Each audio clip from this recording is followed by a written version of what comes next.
Hello, everyone. Welcome again. If you're just joining, please feel to introduce yourself in the chat, sharing your name and where you're calling in from. My name is Carolina La Rosa Mateo, and I'm the project manager for the Causal Pathways Initiative. And welcome to our coffee break. Coffee breaks are these short presentations that we do a couple of times a year as an opportunity to highlight exciting causal pathways related work that's happening. And today we have a presentation from Steve Powell and Gabriele Caldas from Causal Map on how robust are your causal pathways. It's going to be a super interesting conversation. So sit back, grab a coffee, grab a tea, water, your drink of choice, and please participate in the conversation. Ask questions, put questions in the chat if you'd like, but there will be time for Q&A at the end as well. And with that, I will pass it over to Steve and Gabrielle. Hi, thanks very much, Carolina. It's a pleasure to be here again. This is we've done quite a few things now for Causal Pathways. I think this is our second coffee break, and very pleased to be with you. So I'm Steve Powell. I'm the director of Causal Map Ltd. I'm an evaluator and a social researcher and psychologist based at the moment in the UK. And Gabriele, say something about yourself. Hi everyone, I'm Gabriele. I'm the outreach coordinator at Causal Map. I'm based in Brazil, but spent a few years in the UK where I got my master's in international development. And I'm an internationalist for my bachelor's. Great. So yeah, this is a little bit of a different presentation from my point of view because quite often we do presentation just what is causal mapping or how does our app, the Causal Map app, work.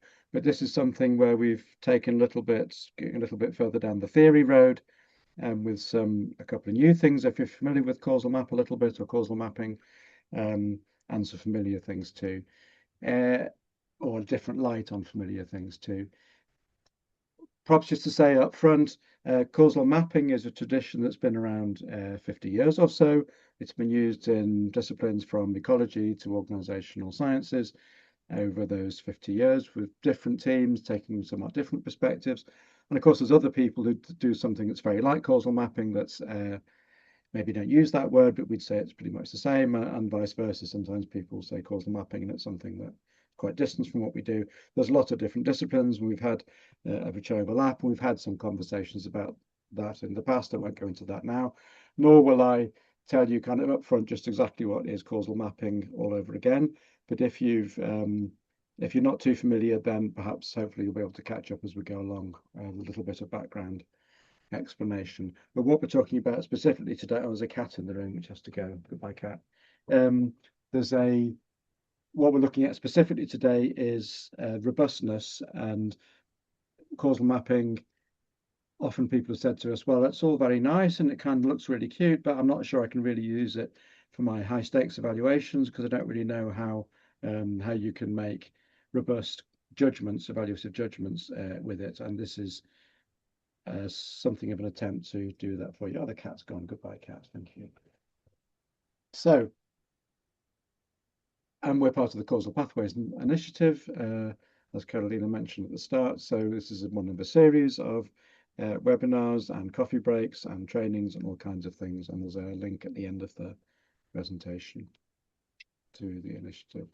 So it's a coffee break, so not going to be too kind of stressful. It's time to, you don't have to listen to every single word. I will send a PDF of this to Carolina tomorrow, so if you want to catch up, you can. So what causal mapping is, very briefly, the 9-step work, it's 8 steps. We've been messing around with how many steps this workflow has, and now I think it's got 8 rather than 9. A couple of, very briefly, 2 real-life examples, and the big question is how do you make it rigorous?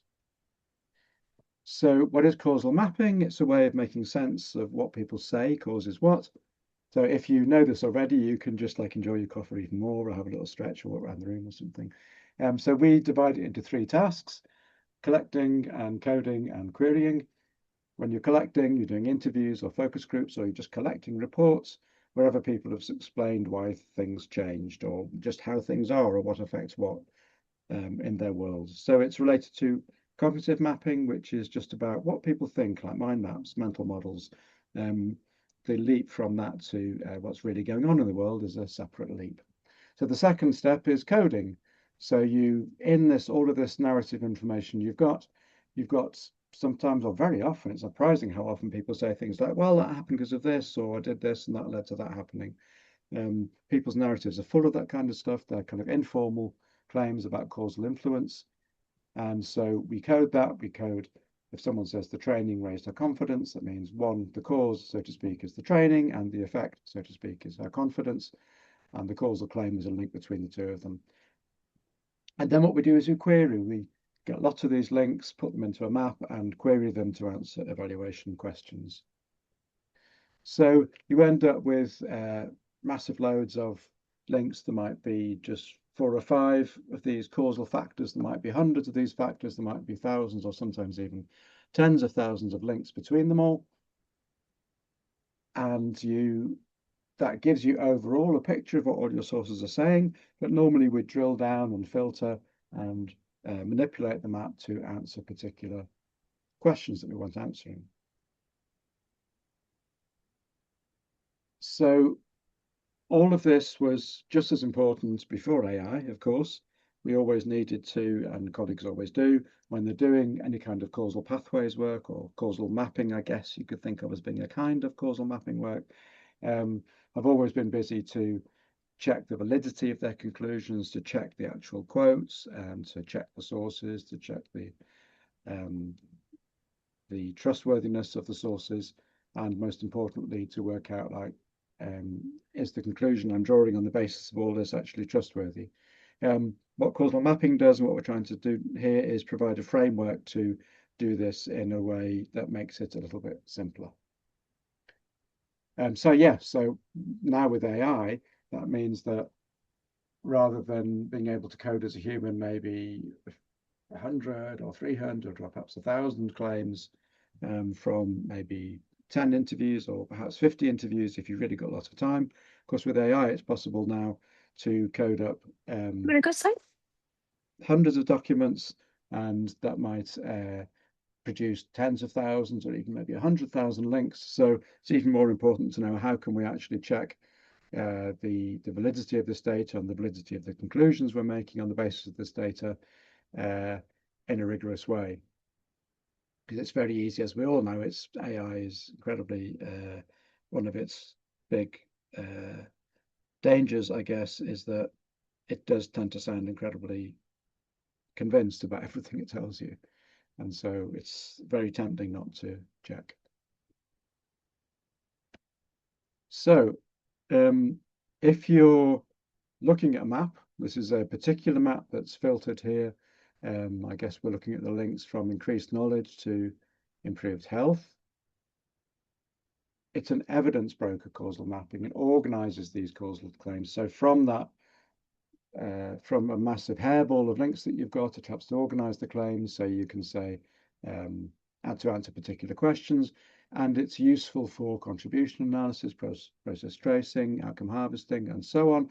In fact, you could say that, although QUIP is a special case because it explicitly uses causal mapping, but the others you could say, well, they're all in the business of getting a lot of evidence, finding out quotes from different people about what caused what, and looking at the documents about what caused what, or what led to what, or what contributed to what, and making a judgment in the end about what really caused what, or what's the most important driver, or what's the most valuable driver.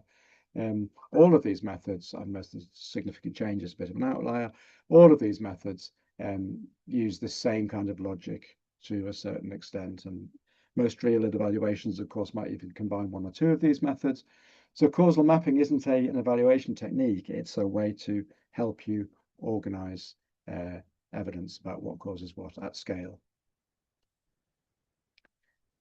So it's hopefully perfectly obvious, but especially causal mappers sometimes get this a bit confused. The fact that 20 people or 20,000 people said that one thing led another doesn't prove that it did.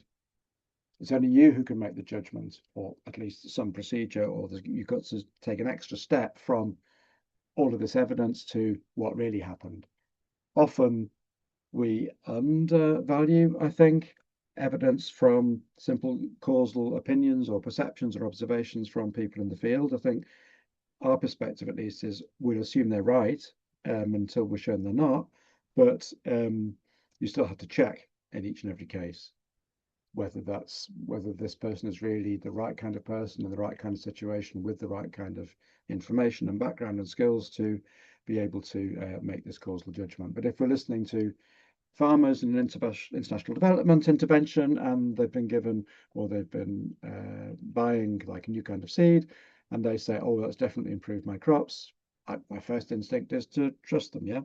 And the second instinct is to do what I can to check it. So 2 examples, very briefly, just a single slide each. Gabriele, do you want to tell us about one of many evaluations we've assisted with recently? And it's worth mentioning here that this is a good example, perhaps, of how causal mapping can work, is that we at Causal Map Limited, we work as consultants, normally as kind of back office for evaluators, in this case, evaluation consultancy, Southern Hemisphere, and we worked with them in a way that Gabriele is now going to tell us. Yeah. So the Love Alliance is a very big project that worked throughout 5 years from a 5 years partnership for the health and rights of the key populations, mostly women and LGBTQ populations affected by HIV across 10 different countries. And it's interesting that we worked on the medium-term evaluation of the Love Alliance, I think around 2 years ago, and then we partnered again with the Southern Hemisphere, which led the all of these evaluations, and we supported them with the causal mapping strand of the evaluation.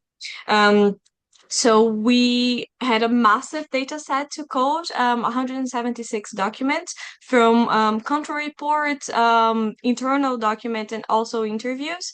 And we used AI to do the basic coding, what we call low-level coding. And the AI found more than 22,000 causal claims, and about 60% of this amount was kept for the maps, which is great. This is a very good link coverage for this big of a data set. And every link that we had, all of the more than 22,000 links had a quote behind them, so we could verify and make sure that the AI was finding the correct causal claims and the evidence for our analysis. So one of the things that happened when we were doing the analysis was that because the Love Alliance program supports women's and LGBTQ rights, they did have a concern that if the project could be making things worse in terms of the advocacy that they were trying to help by stirring up backlash against the very communities they were working with. So rather than debating that, we questioned the data. This is one of the many things that causal mapping helps you to do, is to treat the concern as a researchable question rather than just an opinion to be managed. So we traced the backlash question through the 43 sources that had actually mentioned that theme around the interviews and documents, and every single one pointed to the other way around, that the program actually was helping communities resist the backlash and not causing it. So in this case, we used AI to code at scale and cheaply, because to be honest, if we had to do that manually, this would take us a long time and a lot of resources. Then we queried it. One of the examples is the backlash one, and then we can judge if the AI made a good job, and if not, we can always edit and fix the mistakes that the AI made. And there's always a human in the loop in this process. So the results of this causal mapping analysis were great. We had lots of maps spanning 3 scales across all of the 10 countries and all of the regions that we had, also showing a top level map with a global picture and splitting them by themes as well. So we were able to use a lot of those maps to help answer the research questions and all of the other questions that came up during the evaluation process. Great. Okay, thanks. So that's an example of how we'd use this, especially AI-driven, AI-supported causal coding at the work that we do. Lots of other people do causal mapping. I hope I get this right. Jewlya, a good colleague of ours, she explicitly calls what she does causal mapping. She made a really interesting presentation about it a month or two ago as a previous coffee break. And she did pretty much the same thing, broadly speaking. So again, every single causal claim was coded, each with its own quote, in just the same way. Co-terminal claims, that's the ones where someone said that X, or multiple people said that the same X influenced the same Y, but perhaps with different details. Also gathered into bundles, so what we call bundles. So that co-terminal bunch of links with all from the same thing to the same other thing. She then considered each bundle of links on its own like that, and then scored not only each bundle, but also each assessment or judgment that she made was scored against a 5-level rubric. So in this case, there were 150 different connections to judge, and this rubric, which we'll see again in a minute, is a really useful tool because it gives you, rubrics are wonderful for coalescing many different ideas into a single dimension to say what in the end is that sort of overall quality of this bundle of links. And then they displayed the final map in kumu.io, which is a very nice graphing app. So you can see each bundle as a single link, but of course you can then click on it and see the evidence behind each link in a similar way to the way that we work, although there's some details, some differences in the detail. So it said 9 steps a minute ago, now I'm calling it 8 steps. So the 3 tasks, collect, code, and query, we saw before, and a little bit more detail. So you collect, you start from the question, you gather the data, and in coding, you've got to manage the code book and code and check. And then query is all about how you answer questions with this data. So a lot of, if you read like John Main's work, for example, it's quite open about how you actually do this stuff, although there are plenty of details about what's important. The actual workflow often differs and people go backwards and forwards. What we try and do with causal map and causal mapping is to at least suggest, to sort of push you down a kind of a corridor, a workflow, suggested workflows, that these 8 steps, which means a little bit less head scratching about what you have to do each time. So when you're collecting, fairly obvious, it's not very different from any other kind of research evaluation work. You've got to work out what you want to be able to say at the end of it all and to whom. What kind of questions are you going to want to answer? And we've got some nice materials here on different kinds of questions that you can answer with causal mapping.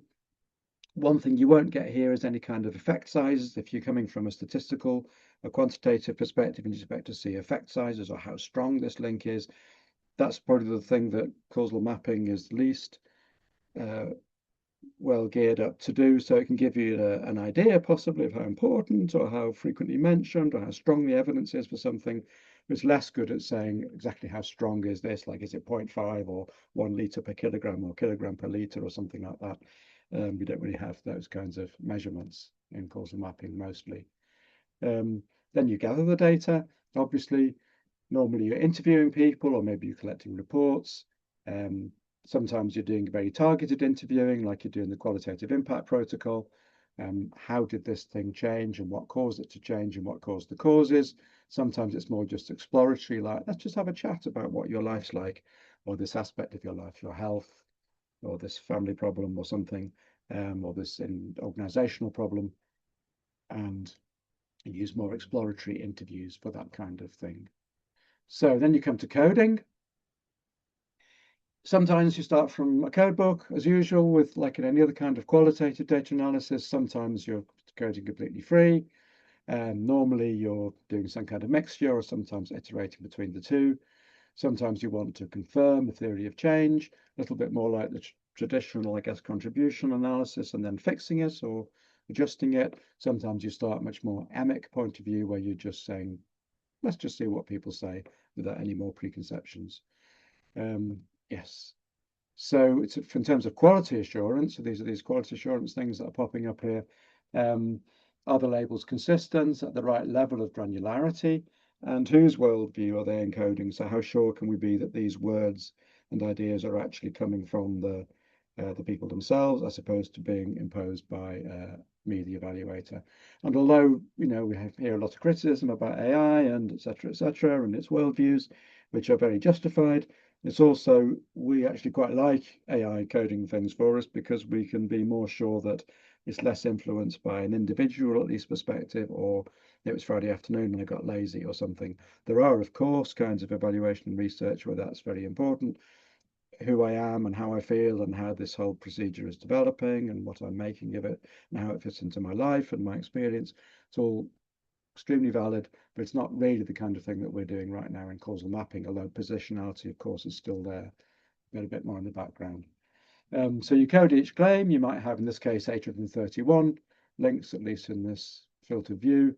Each row is one link, cause and effect, and of course what source it is, and that source itself has metadata, gender, location, whatever, and of course always a quote attached to each link. So as you code, you're building up this database of links. And whether you're doing it by hand or with AI, it's just exactly the same thing. So we mentioned before, I don't know why I'm saying that again, exactly the same thing as we said before. So it's not about, no one is saying these are causal facts. They're first and foremost causal opinions. And it's up for us then to weigh up these opinions.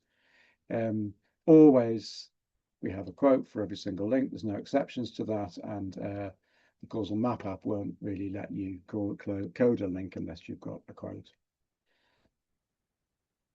While you're coding, there's two from really machine learning, I guess. These concepts are very useful: precision and recall. So precision, are these links actually correct? And recall, have you caught all of the links, or is there evidence there that you've not caught? And these two are always in balance.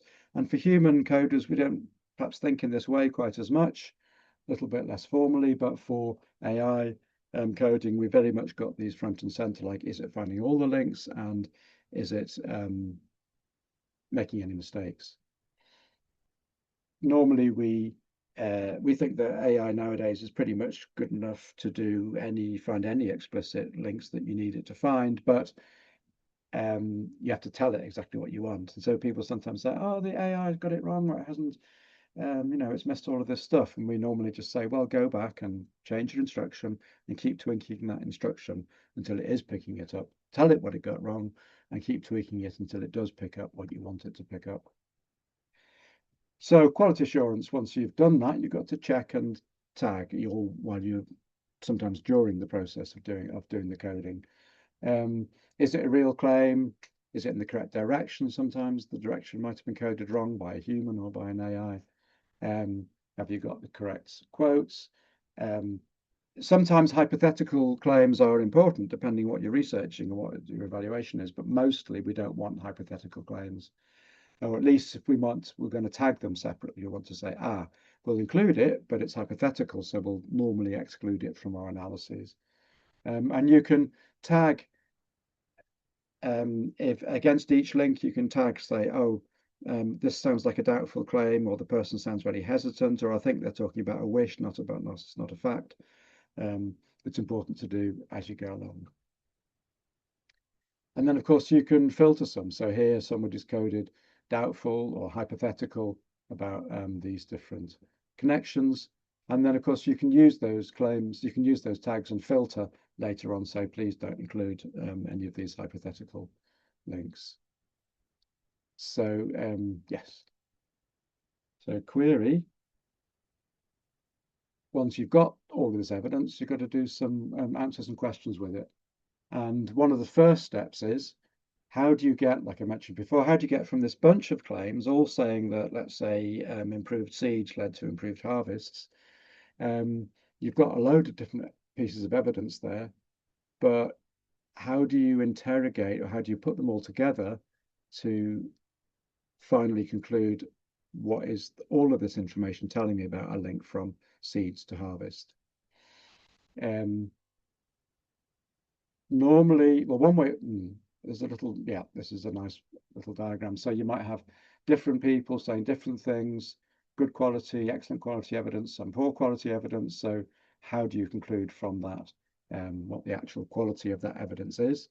And a new way of doing that in the Causal Map app is decide on a rubric. How are we going to make that judgment? And then there's a new panel in the Causal Map app. So you can look at each bundle, in this case from farm production to income, of which there are maybe hundreds of claims discussing this. The app shows you on the right here all of the actual text underneath each and every claim from each and every source. And then here's the rubric about how to assess that. And then you can go from this bundle of however many it is. Oh yes, it says 32 different claims about this individual link, about this bundle, and say, yes, I think this is, most importantly, this is actually a bundle I'm going to retain, or this is all kind of very flaky. I'm not even going to include this link in my final analyses. So you can simply refuse to assess it at all, what we call assessment, or you can assess it, but you can add certain columns, certain attributes like certainty 3, quality 2, or something like that, whatever you want. And you put that in your rubric box. And of course, nowadays, the AI can then do that for you. There's a button at the bottom you press, and the AI will look at each of these bundles and assess it for you, or you can do it completely by hand because the work has been assembled for you in a way that makes it quite easy, or you can do a combination of both.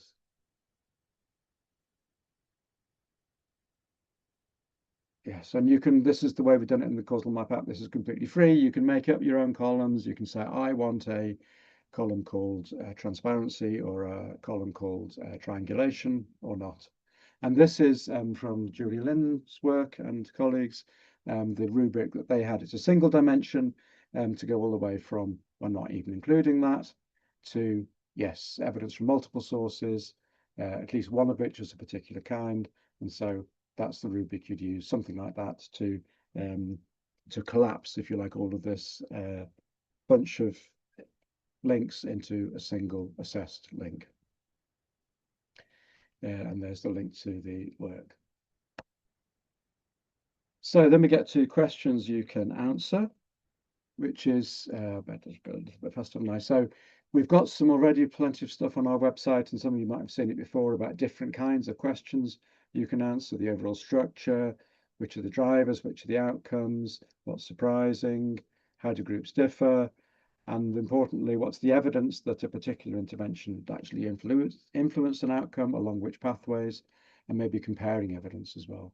So all of these kinds of questions, evaluators answer them all the time, but causal mapping provides you a kind of a language, if you like, or a set of protocols for how you can actually apply different filters, put them all together, apply them to your data in order to answer these kinds of questions. So it's a very simply, I mean, even originally John Main, he didn't simply talk about a package of factors, so just X as part of a package contributing to Y. And over the decade after his original work, he got more into talking specifically about pathways. So it's not just about a package of factors influence something, it's about a whole set of pathways along which an intervention might contribute to an outcome. You've probably heard us talk before about the transitivity trap, just because two different sources say that one person said that A led to B, someone else said that B led to C, doesn't necessarily mean that there's any evidence that A led to C. And that's something that's you've really got to, it's quite difficult to keep track of inside a mass of causal data. Normally, it's not by any means it's foolproof, but if you do that, so I'm going to tell you how to answer that. If you do that, you're just tracing all of the paths from increased knowledge to improved health without thinking too hard. See, the 17 people mentioned this, 14 people mentioned this. Hang on, there can't be 14 people mentioning a pathway and then ending up with 17. So how does that work? And it turns out the reason why, what's wrong with this thinking, what's wrong with this picture, is that we've confused or munched together several different stories from multiple different people. And if you apply a particular filter here, we're showing, let's say, let's be more conservative and only show me pathways where every part has been mentioned by, only include parts that are mentioned all the way along by a single source. So see the number of sources has gone down. Now they're the same as they should be from 8 to 8. So each of these little numbers, these codes, is a source. And if you follow them along, you'll see, aha, this person comes out here, this person comes out here. So they're all stories about increased knowledge leading to improved health, each of which was told in its entirety by one source, which is often an important thing to check. It's not by any means, therefore, everything's correct and nothing more to worry about, but that's a very useful check to make. And it's hard to do by hand, but the way we do causal mapping, it's quite easy. And of course, the eighth step is then, once you've done all of that, how much does that matter? And is this pathway more important than this pathway? And who cares about these things? For whom are these valued outcomes or intermediate outcomes? And that's something that you'll, and traditionally, you simply weigh it all up. The analyst just sits there and makes some tables and does some scratch work and writes some things and has possibly a workshop about it. And we discuss about the different alternatives, about the values, and some specific methods like process tracing have particular methods or approaches for deciding, for example, between alternatives. Causal mapping helps you to filter and prepare your evidence in order to make this kind of judgment. And we use a thing called vignettes to, once we set up a map and set some filters to answer a particular question, we can then apply an AI to this map, which has got behind it, has got all the information, all the quotes, all the source information, and say, check for me, does this tell a consistent story?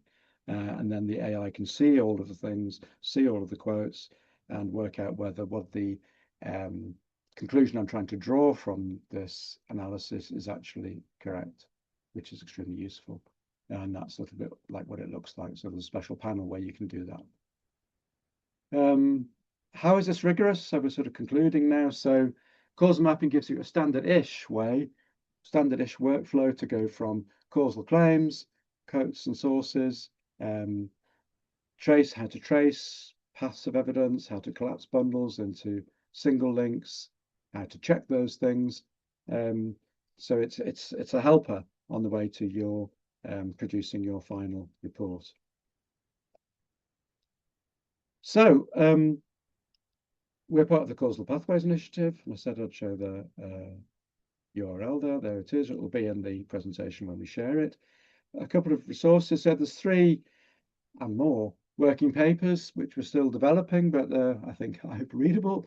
There's one, it's called AI coding. It's really the whole 8 or 9 steps I've just shown you. There's a specific one on quality assurance, how it links into those steps. And there's one called Minimalist, which is about our minimalist approach to doing causal coding. So the kind of logic behind the initial coding steps. And you're welcome to have a look at those. And if you find you terribly disagree or agree, then feel free to, or please, we'd love it if you got in touch. So this is a part of our initiative to show how causal mapping can help you not only to get some answers to your evaluation questions, but do it in a way which is rigorous. And here are some more resources. This is the QR code to the app, I think, or to the website. And here's some papers. You'll find more if you go to our Knowledge Garden. And oh yes, last thing, we've just released these filters, all of the filters, I think, as an open source JavaScript kind of package, which you can download and use. It's more of a kind of geek type thing, so it's not much fun if you're not into geek type things, but if you are, or you want to build it into your application, and then you can use the same filters that we use by using this npm package here. Okay, so a little bit rushed, but managed to finish kind of on time, and would be very interested to, I've rushed to a close in order, hopefully, that there'll be a few questions, and would be very interested in hearing what you think, or if that made sense, or if there's something I need to explain, or perhaps you do all of this already. So we're open to your questions here.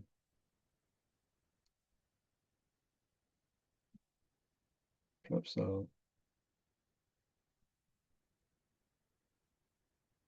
stop sharing. Should I stop sharing? Yeah, stop sharing. Hey, Jewlya has her hand raised. You want to go ahead, Jewlya?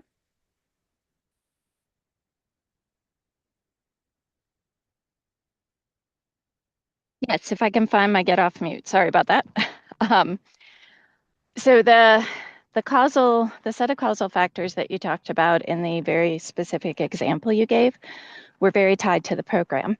And I'm wondering, when you are evaluating an intervention, because I mostly do mapping of systems using the kind of overtime causal analysis, but when you're evaluating an intervention, how do you give weight to things that people say from their larger environment that are part of that causal package if only one person is naming it in one environment and another in another, but you don't want to lose that there are important factors that aren't just the intervention itself?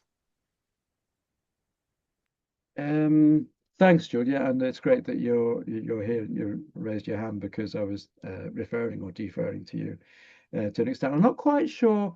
So if you're saying, what do you do if there's just a single person, or what More if exactly? there's many different contributing factors depending on the person. So not overly weighting the impact of the intervention. If you have 10 different people who've all talked about a particular change pathway that involves the intervention, but all 10 of them also have talked about 4 or 5 other contributing factors that are unique to each person. How do you make sure you don't overly attend to the overlapping thing, the intervention, and kind of treat it as more significant than it is if they're all talking about different other things that enable that intervention to have its impact? Right. Well, that's quite a sophisticated question, isn't it? Because on the one hand, you've got, like, do we always kind of give a special focus to theory of change? Well, it depends what the evaluation question is. So sometimes exactly that's what we've been asked to do. And we've not been, it's not so important in a particular question, for a particular question, to see what other stories there might be. But that would be a shame, yeah?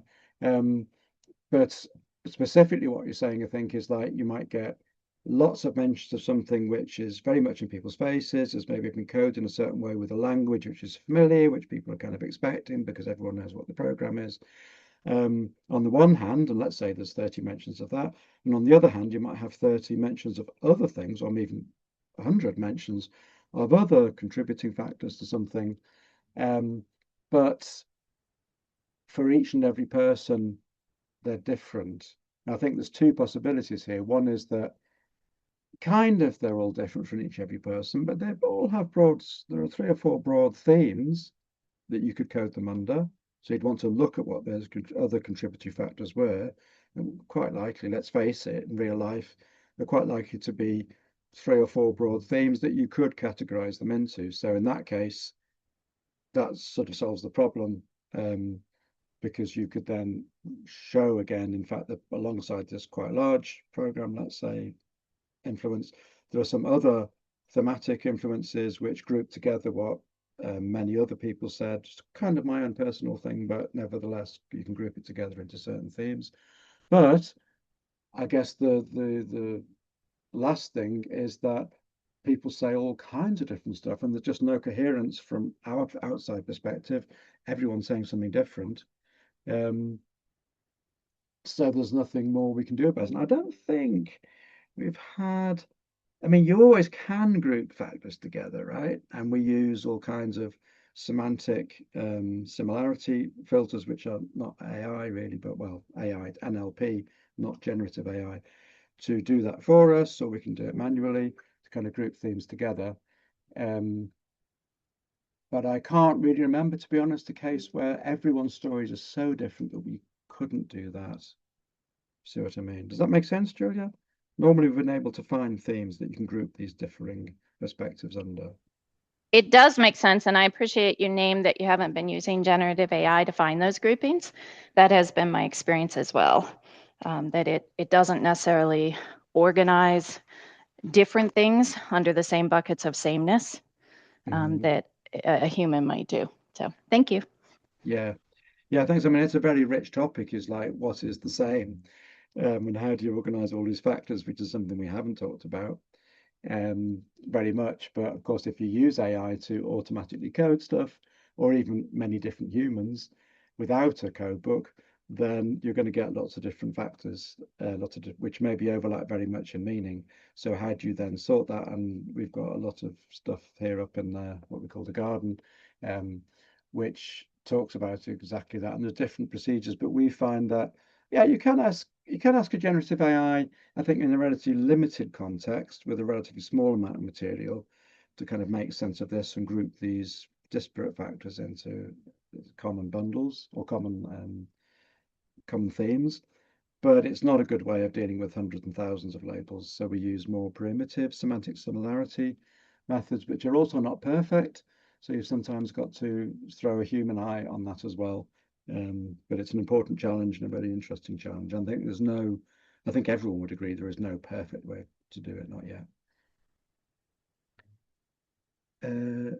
So Nicole's got her hand raised and Carrie's put in a question. So Nicole, are you going to say something? Are you able to get to the mic? Sure. Thank you so much for this, everybody. I really appreciate it. I'm really new to causal mapping and thinking about this 10-year evaluation that I've been working on for a long time as it wraps up. And so one question is using existing qualitative software that we've been coding in and for a long time. And now, of course, your map was actually coding in that your app. And so I wonder if are there possibilities of course we can add to our code book and refine what we're doing in that existing qualitative software, of course, but then thinking about are there options for you pull in the information or using other ways where you can take the existing analysis and code book and then create the map from it? Because I'm really intrigued by it and I think it's really useful. Absolutely you can. Yeah. And that's what many people do. So many people, the majority, I think, of people don't use anything custom. So in the end, they use, let's say, Excel to code. I mean, maybe they've actually done the actual coding in NVivo or just kind of quite simply in Word or something like that in a text editor. Transport those into an Excel sheet of like causes and effects, and then that can be quite easily, once you've got that, you can import it into something like kumu.io, which is a very nice piece of software. And you can use that to visualize, and to an extent you can't do the kind of filters, all the kind of filters that we can, but you can do a lot of interesting filters, like show me only the women or show me only the men or whatever, which is how most people do it, I guess. But we built Causal Map for this particular purpose because there wasn't, or still isn't, I don't think, dedicated software for that. And I should also point out that Causal Map is free if you don't mind your projects being public. For the core functionality, many people use it just for free, and you even get a certain amount of AI credits each month.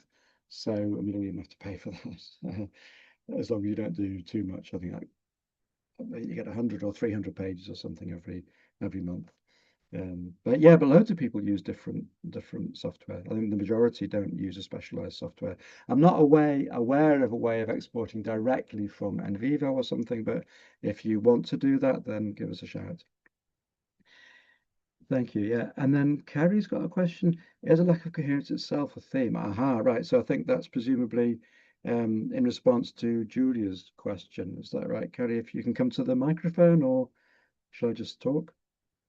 Yeah, that's exactly right. It's just sort of a random thought, but I was thinking about, is that something that means something in and of itself, sort of, if everybody has something different to say.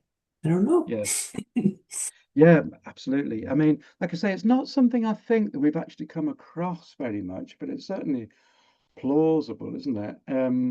So if you did a large enough scale piece of work on, I don't know, how people think about social media or whatever it was, you're probably going to be able to group those themes that people come up with into broader themes. I mean, certainly it's a human tendency, isn't it, to do that and to see commonality. I'd certainly say it could well be a property of the system if it's quite difficult to do. It could be very easy to do, especially when it's a space where there's lots of kind of public dialogues, everyone knows the words and has the idea already. Or if it's something that's kind of explored or people quite surprised, like smells. Let's talk about smells. Do you think your sense of smell's got better or worse over the last 10 years? And do people talk about scents as much as they used to? Probably something, at least it's not in my kind of social feed, so I might have to stop and think about it. So I'd expect more divergence there. And it could well be that it's like, I mean, what you're saying is really interesting. Maybe it's simply something to do with the system that he's noting down that if it is surprisingly difficult or easy compared to easy with how you can group things or not. Yeah, but it's not something I say we've come across very much. I'm not saying it's not there.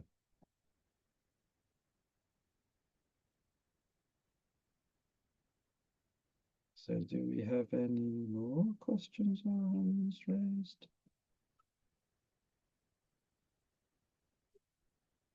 Gabriele, have you got anything left that you'd like to say just to round us off?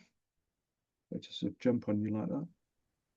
Yeah, I was thinking about Julie's question, and another way for us to, I it's not about strength itself, but to understand if it's an important theme that people are talking a lot about is to check for the frequencies, either the mentioned, the citation frequency, or the source frequency. And if we are dealing with many different sources, documents, we do like to check how many sources have mentioned a specific factor to see if it was something coherent across all of the sources, or if it's something very individual that we should or not pay attention to. So this is also a way for us to understand if it's an important issue to handle or to mention during the evaluation process and the analysis as well. Yes, exactly. Right. Well, we said 45 minutes, and I think we're on 48. So, Carolina, do you want to ceremonially Sure. finish this off? Just thank you everyone for being here. Thank you, Steve and Gabriele, for the presentation. I'm going to put up just a quick feedback poll in the spirit of evaluation. It's got like 4 questions.